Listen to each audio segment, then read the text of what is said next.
আরে বান্টু, হ্যাঁ কাকিমা বলো। তোদের না উচ্চ মাধ্যমিকের রেজাল্ট বেরিয়েছে? কত নাম্বার পেলি রে? আমি তো 420 পেলাম। এটা স্বাগত কথা পেয়েছে। ওরে বাবা, 420! আমার ছেলের কথা বলিস না, ওর দ্বারা পড়াশোনা হবে না। একদম কম নাম্বার পেয়েছে, 280। তুই তো সামনে আয় তো, পাটার মধ্যে যেত একটু, আয় তো সামনে আয়, সামনে। আচ্ছা ঠিক আছে কাকিমা, যাচ্ছি, দাঁড়াও। এই শোনা যাচ্ছে, তুই এদিকে শোন।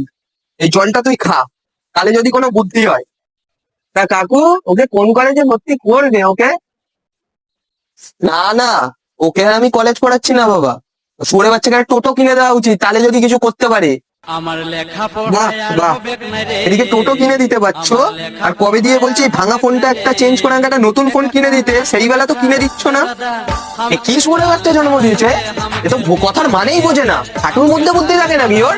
ঘাস খাওয়াও, তাহলে যদি বুদ্ধি হয়।